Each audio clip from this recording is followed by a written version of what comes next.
Bezrat Hashem, pendant la période de 3 semaines, une restriction qui a été posée par nos Khamim, c'est de ne plus porter des habits neufs. Mais expliquons, quelle est la catégorie des habits neufs? Qu'est-ce que c'est un habit neuf? Un habit neuf, qu'est-ce qu'il voulait Khamim? Que pendant ces 3 semaines, quand on pleure la destruction du temple, on n'aura pas une joie excessive. Pour le Khamim, la joie excessive, c'est quelque chose que tu aurais dit, Shechianu, Vekimanu, Vigianu, Lazmanazé. Dans ce cas, il y a des catégories des habits où ils sont des habits normaux qu'on appelle, des habits fréquents qu'on achète toujours et on ne fait pas attention parce que c'est des habits qu'on a besoin de chaque jour. Okay? Ces habits-là ne nécessitent pas la bracha de Shechianu. Tandis qu'il y a des habits qui sont très importants. Alors, tous les sous-vêtements, tous les souliers, okay?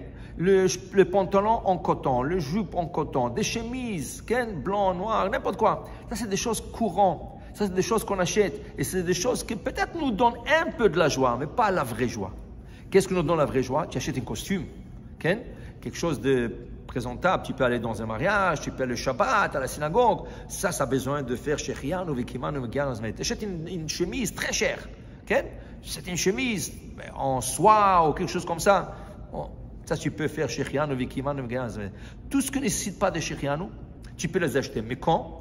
De 17 Tammuz jusqu'à Rosh Chodesh, on peut acheter toujours et porter les habits qui ne nécessitent pas la bracha de Shechianu. À partir de Rosh Chodesh, on ne les achète plus. À moins qu'ils sont en ce qu'on appelle en vente, en liquidation. Okay?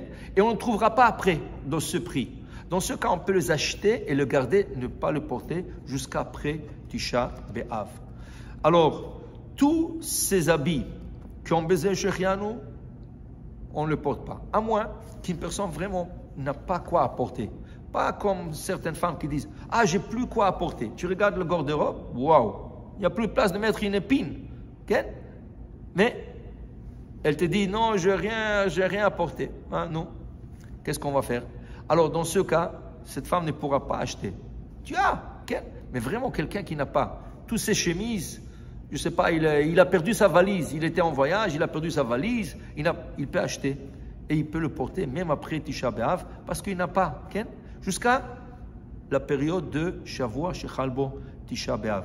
Après, il y aura une autre restriction qu'on ne pourra même pas porter des habits dégraissés. Mais on va parler de ça dans une autre vidéo. Alors, pour vous dire les habits, le Shechianu. Une autre chose qu'on essaie de ne pas faire Shechianu, c'est les fruits, c'est le nouveau fruit. Alors, il y a des fruits de saison qui ont fait Shechianu, Vekimanu, Vegianu, Lazmanazé. Okay?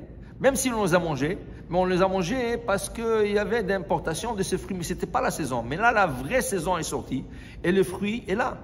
La Gemara dit, celui qui voit un nouveau fruit et ne le mange pas, et il ne loue pas Hachem pour ce fruit, Atid l'Iten et Adin, il va payer le jugement. Pourquoi? Parce qu'Hachem a mis ce fruit dans le monde pour que tu puisses le louer. Dans ce cas, il y a un nouveau fruit. Si on peut éviter ce fruit jusqu'après Tisha B'Av et l'acheter après Tisha B'Av et faire Shechianu comme il se doit, c'est ça qu'il faut faire. Mais si c'est un fruit de saison de 2 semaines, 1 semaine et demie, et après on ne trouvera plus sur le marché, dans ce cas, on peut l'acheter et même faire la Shechianu le Shabbat. Comme on a expliqué déjà, Shabbat est au-delà du deuil, alors il n'y a pas de deuil pendant le Shabbat. Tu pourras faire les Shechianu, Vekimanu, Vegianu sur ce fruit pendant le Shabbat. Okay? Alors, si tu trouves un type de fruit comme ça, tu essaies de l'éviter. Mais si tu ne veux pas l'éviter parce que la saison va passer, dans ce cas, tu feras les Shechianu après. Une femme enceinte qui a envie d'un certain fruit, okay? Et ce fruit a besoin de faire la bracha de Shechianu, bon, dans ce cas, on lui donnera. Alors on lui dira, est-ce que tu peux attendre jusqu'au le Shabbat?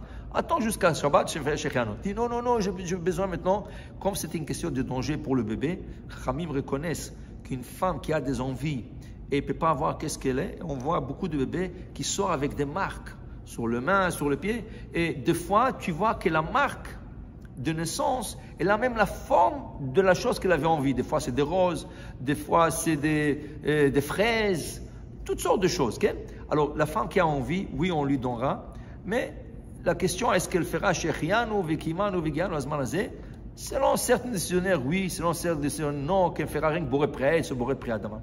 Mais pour vous dire qu'en règle générale, on évitera de faire Shechianu, Vegianu, Azmanazé, cette période. cette période qu'Am Israël est en train de pleurer pour la destruction du temple. Mais Bemara, Bemenu, Hachem va reconstruire le temple et Bezrat Hachem, on retournera à Jérusalem pour le Shir Shrianu, qu'on peut encore apporter le sacrifice et louer Akadosh Baruch Hu. Bimera, Bemenu, Amen, Amen.